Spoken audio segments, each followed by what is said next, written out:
The tension in Cleveland wasn't just about football anymore. It was about defiance, perception, and power. The moment Shadur Sanders walked into that press conference, the energy shifted. Cameras were already rolling, microphones in position, and reporters were ready to extract every headline possible. But instead of giving them his voice, Shadur gave them silence, an eerie, deliberate silence that spoke louder than any quote could. No one could have predicted that the rookie quarterback, buried in the depth chart behind veterans Joe Flacco and Gabriel, would become the center of the NFL's most controversial storyline overnight. But that's exactly what happened. When Shedeur entered that press room wearing the Browns emblem on his chest, he didn't just represent a young player trying to earn respect. He carried the weight of his name, the shadow of his father, Deion Sanders, and the expectations of an unforgiving league. For a team already struggling to define its identity, this was the last thing Cleveland needed. A quarterback controversy ignited not by interceptions or touchdowns, but by silence. What started as a routine media availability spiraled into an act of rebellion that would rattle the NFL establishment. The questions came fast. Reporters leaned in, hungry for sound bites, his chemistry with the offense, his relationship with the coaching staff, how he felt competing for the QB spot. But Shedeur didn't answer. He simply mouthed the words, slow and deliberate, as if speaking in a language only he understood. Cameras zoomed closer. The air thickened. For a few seconds, everyone thought there might be a technical glitch. Maybe his microphone wasn't working. But it wasn't that. This was intentional. Shadur was saying everything without saying a word. The room fell into an awkward silence, then confusion, then chaos. Within minutes, clips of the surreal exchange flooded social media. By the next hour, ESPN, Bleacher Report, and NFL Network had the footage on repeat. Some fans called it genius, a masterstroke by a player tired of being misquoted and misunderstood. Others called it arrogant, a rookie showing disrespect to the league that had barely given him a chance. But behind the viral headlines and memes, the reaction from the NFL's front office was swift and unforgiving. To the league, press access isn't just tradition, it's sacred. Players speaking to the media isn't optional. It's part of the job. So when a rookie refused to play by those rules, it wasn't just strange, it was defiance. League executives saw it as a direct challenge to authority. Reports quickly surfaced that the commissioner himself wanted answers. Why did Cleveland allow this? Why didn't someone step in? Inside Berea, where the Browns practice, panic began to ripple through the organization. Head coach Kevin Stefanski, already balancing a fragile quarterback competition, suddenly found himself dealing with a national media crisis. General manager Andrew Berry was fielding calls from both the league office and ownership, each demanding an explanation. And while the executives scrambled, Joe Flacco, the veteran quarterback who once carried the team to a playoff run, was quietly fuming. He'd seen distractions before, but never like this. The Browns had finally seemed poised for stability. Now, all anyone could talk about was Shadur Sanders' silent protest. Gabriel, the newly anointed starter, stayed quiet too, strategically quiet. To some inside the building, it looked like he was letting Shadur self-destruct while he rose quietly by default. But what outsiders missed was the deeper motivation behind Shedur's act. This wasn't just a stunt. It was survival. Growing up as Deion Sanders' son, Shadur had been under a microscope his entire life. Every interview, every quote, every facial expression, picked apart, twisted, turned into headlines that shaped his image for better or worse. To him, silence was control. It was a way to strip power from a media machine that fed on every syllable he spoke. He wasn't mocking the league. He was protecting himself from it. Still, perception is everything in the NFL. And perception turned against him fast. By morning, the commissioner's office had reportedly labeled the incident unacceptable.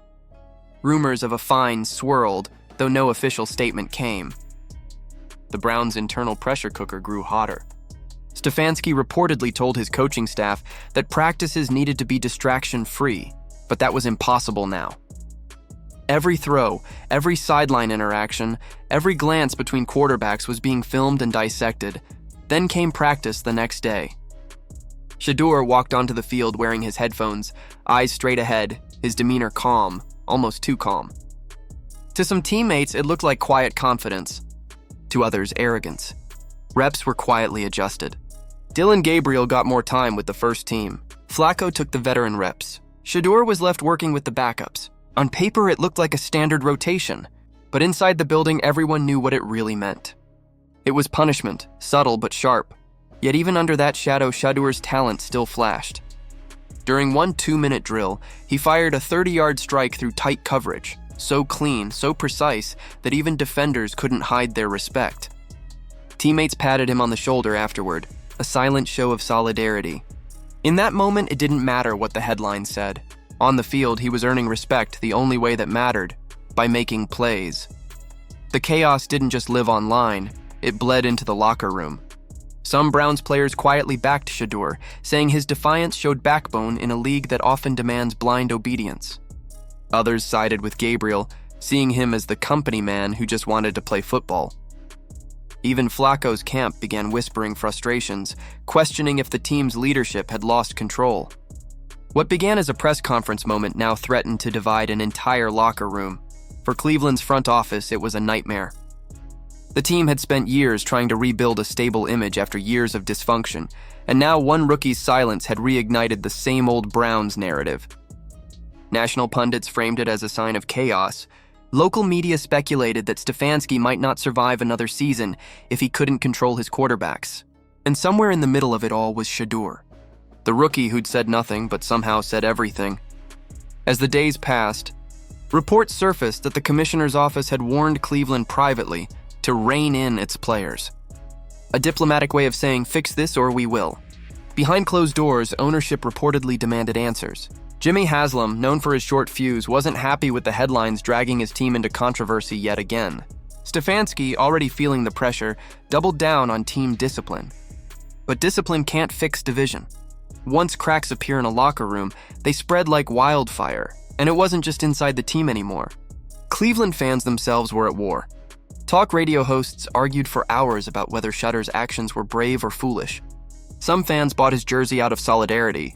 Others called for him to be benched permanently. It became more than a sports debate, it was cultural. Authenticity versus authority. Expression versus control. The Browns had walked straight into a philosophical battle they never asked for. Meanwhile, through it all, Shedeur stayed silent, publicly and metaphorically. No apology. No explanation, just work. Every day he showed up to practice, did his drills, and walked off the field with the same composure that had first unnerved everyone. Some called it maturity.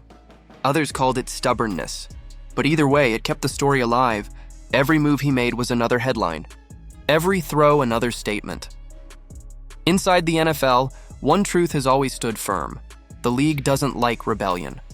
It's a machine built on structure, on image, on control. Players are expected to conform, to speak, to smile, to toe the line. But Shadur Sanders didn't play that game. His silence wasn't just an act of protest. It was a declaration of independence.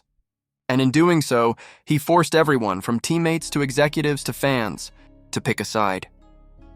By the time the dust began to settle, the Browns weren't just managing a quarterback competition, they were managing a cultural crisis. The team that once worried about interceptions now worried about perception. The coaches who once preached focus now whispered about survival. Because once a quarterback controversy becomes cultural, it doesn't go away. It lingers. It festers. It defines franchises. So now the spotlight turns to you, the fans. Was Shadur Sanders standing up against a manipulative media machine that's chewed up countless young stars before him? Or was he simply fanning the flames of chaos at the worst possible time for a franchise desperate for stability? Drop your thoughts in the comments, let your voice be heard. And if you're as fascinated by the drama unfolding in Cleveland as we are, make sure to like this video, subscribe for more deep dives, and hit that notification bell, because this story is far from over.